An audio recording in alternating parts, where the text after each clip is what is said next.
ये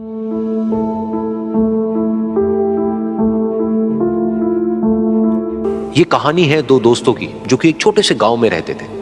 एक बार वो दोनों किसी काम से शहर गए और वापस अपने गांव लौट रहे थे। उनके गांव तक पहुंचने के लिए उनको एक घने जंगल से होकर के गुजरना था। और जब वो उस जंगल से गुजर रहे थे तो एक दोस्त को प्यास लगी और वो पानी ढूंढने के लिए रास्ता भटक गए। थोड़ी ही देर बाद शाम हो गई और रात होने ही वाली थी। तो उन दोनों की नजर एक गुफा पे पड़ी जो कि पेड़ों से घिरी हुई थी चारों तरफ से।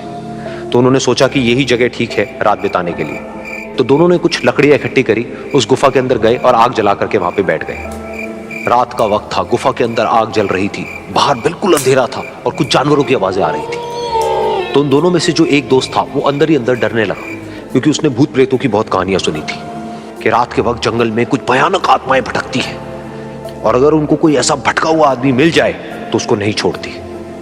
तो जब उसने भूत प्रेतों की बात अपने दोस्त से करी तो उसके दोस्त ने हंसते हुए उससे पूछा, क्या कभी तूने किसी भूत को देखा है? तो उसने कहा, नहीं मैंने तो नहीं देखा, लेकिन मेरे कुछ जान पहचान के लोग हैं जिन्होंने देखा है। तो उसके दोस्त ने उसको समझाने की बहुत कोशिश करी कि यार ऐसी सुनी सुनाई बातों पर विश्वास नहीं करते हैं, अब तू सो जा और मुझे भी सोने दे, मुझे नींद आ रही है। और इतना कह करके उसका दोस्त वहीं पर लेट गया और थोड़ी देर में सो गया। लेकिन वो जो अंदर से डरा हुआ था वो लेट तो गया, लेकिन उसको नींद नहीं आ रही थी। उसको लग रहा था कि शायद यहां पर कहीं कोई है जो छुप करके कहीं से उसको देख रहा है। उस आग की वजह से कुछ परछाइयां बन रही थी वहां पर पत्थरों पर, तो उन परछाइयों को देख करके भी वो डर रहा था। फिर कुछ घंटे तक ऐसे ही चलता रहा। फिर उसके बाद में क्योंकि वो थका हुआ था तो उसको नींद आ गई। लेकिन नींद आने के कुछ देर बाद ही उसको एक सपना आया। सपने में उसको एक बहुत ही भयानक परछाई उसकी तरफ बढ़ती हुई नजर आई। अब जैसे जैसे वो अंदर से डरता चला जा रहा था, वो परछाई उसके और पास आती चली जा रही थी और बड़ी होती चली जा रही थी। और उस परछाई में एक हाथ उसको नजर आया जिसके बड़े बड़े नाखून थे, और वो हाथ उसकी तरफ बढ़ता चला गया और उसके गले तक पहुंचने ही वाला था कि तभी वो डर करके एकदम से उठा। फिर उसने अपने दोस्त की तरफ देखा जो कि सो रहा था, उसको पकड़ करके जोर से उठाया। फिर उसने अपने दोस्त को बताया कि उसके साथ में क्या हुआ। तो उसका दोस्त फिर हंसने लगा। फिर उसके दोस्त ने उसको कहा, अब अगर दोबारा से तुझे वो परछाई दिखे तो तू वही कहियो जो मैं तुझे कह रहा हूं कहने के लिए, फिर देखते हैं वो परछाई तेरा क्या करती है। तुझे अपने अंदर ही अंदर बोलना है, मैं तुझसे नहीं डरता, सामने आ। तो उसके दोस्त ने वैसा ही किया।